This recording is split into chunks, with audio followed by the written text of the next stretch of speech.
Tagal ba yan? Paano mong dinrake yung news sa mami mo na you were about to become a father? Parang late na rin nung malaman ko na yung sitwasyon. Hindi sobrang late. How late? Talaga hindi mo sobrang late? Siguro mga 2 months. Siyempre sa una parang masama yung loob mo kasi sayang.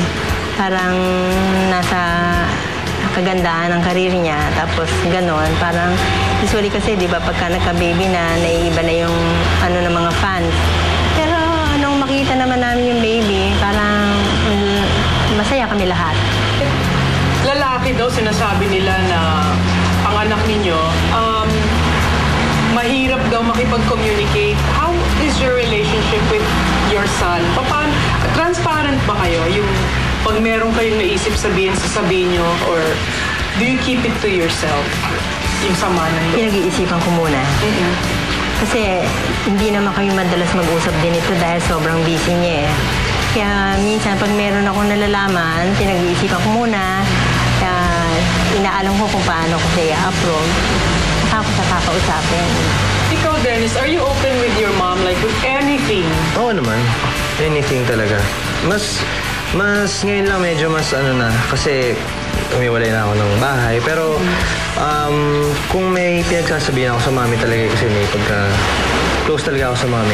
Mama's boy. Ever since bata pa lang. Nung hindi pa siya nagko-condo, lahat ng niyan sa chicks, sinasabi niya sa akin eh. Pero nung nag-condo na siya, wala na, hindi ko na alam. Parang hindi siya pumapayag na marami siyang chicks. Hindi, yung mga dati niyang mga ano mo yun? Yung mga dati, yung mga first girlfriend. Okay. Wow! Yan. Nagko-confide pa siya noon, pero ngayon, hindi na masyado. Kasi wala. Kasi...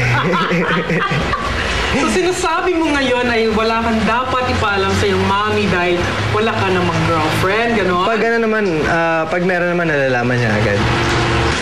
Since daddy ka na rin, meron ka bang na-adapt na parenting skills from your mom? Siguro yung... Hindi ko alam dahil bihira ako lang makasama, hindi ko pa na-testing talaga. Siguro pag yung matagal ko na siyang Pero palagay ko kung meron man akong sa daddy ko yung pag... Gusto ko rin maging strict eh, pero strict na nasa lugar. Pero gusto ko rin yung parang kaibigan lang kasi yung gano'n. Parang 50-50. Ganun, stricto na easy.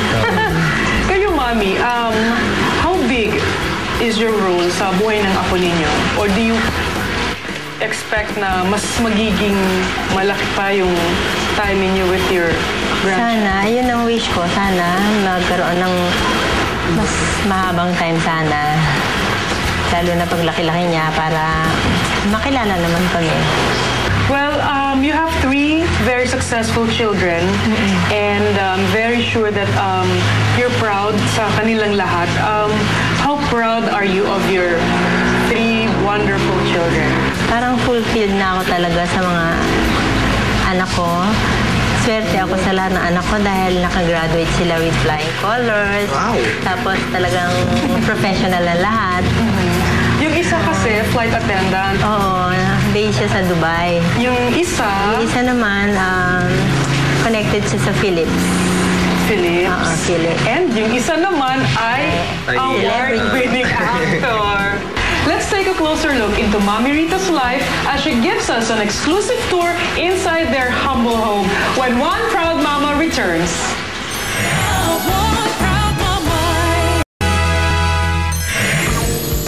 We're getting to know Mrs. Rita Ho, mom to dashing screen idol Dennis Trillo. Kaya naman, binisita namin siya at their beautiful home up in the hills of San Mateo, Rizal, just off the border from where she grew up in the city of Marikina. Hi! Welcome to our home. Pasok kayo. Pasok kayo. Dito lumaki sila, Dennis. Lumipat kami dito since 1981. More or less, mga 27 years na kami dito. Dito ako nagre-relax pagka napapagod ako. Umuupo lang ako dito para maalis yung tensyon, titignan ko lang yung mga koi.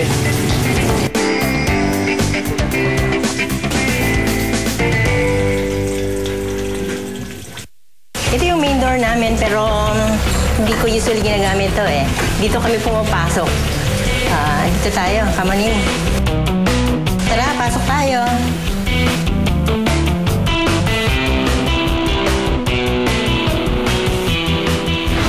In case you don't know, si Dennis kasi ang tunay niyang pangalan ni Abelardo Dennis Florencio Ho. Kaya meron siyang pagka-Chinese, although konti lang. As you can see, ang daming kalat dito kasi meron akong 2 kids dito eh. Halika, dito tayo. Ito yung 2 kids ko. Ito si Maggie at ito naman si Christian. Hey, Christian, pwede maligo na kayong 2? Sige na, maligo na doon. Ayan, sila yung 2 extra ko dito. 2 anak na ni Mommy ang laging absent sa Ho household lately. Si Dennis nga, who moved into his own place at laging busy sa showbiz commitments niya. And his younger sister, Criselda, who's a flight stewardess naman sa Abu Dhabi. Pero kapalit naman nila ay ang 2 chikiting na si Maggie and Christian. Dito ang living room namin. Dito kami nanonood ng DVD every time na kompleto kami. Itong TV na to, isa sa mga naipundar ni Dennis to. Ito ang reason bakit hindi kami umi-enter dito kasi gumulo na since nilipat na dito. Tara, may papakita pa ako sa inyo. Ito, interesting to. Kasi, alam niyo ba kung ano to? Ito yung mga unang labas ng Yamaha organ. Ewan ko ngayon, iba na kasi dati 2 pa yung ganyan. May mga beat din to. Ayan, iba-ibang beat. Before, naglalaro ako nito, pero ngayon hindi na. Ayan, kanya-kanyang beat. Pero ngayon, iba na yung mga lumalabas.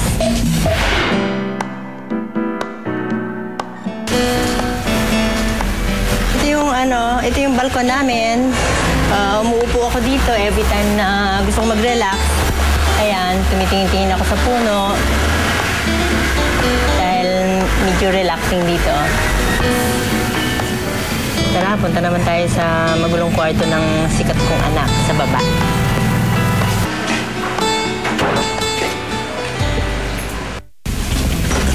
Ito, magulo na itong kwarto na to. Matagal lang hindi ginagamit ko ni Den, kaya masyadong magulo dito. Halika, pasok kayo. Pasyal ko kayo dito. Mahilig siya mag-drums dati, kaya yan yung drums niya.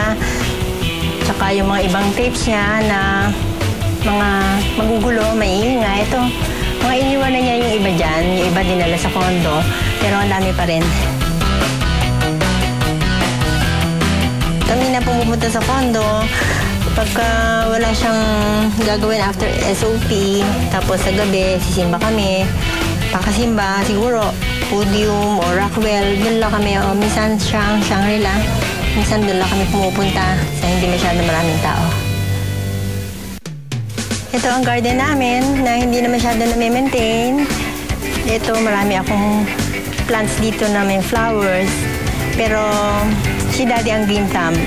Pag ako nagtanim, hindi na tumutubo eh. Namamatay. Pero yung iba dyan, ako bumili.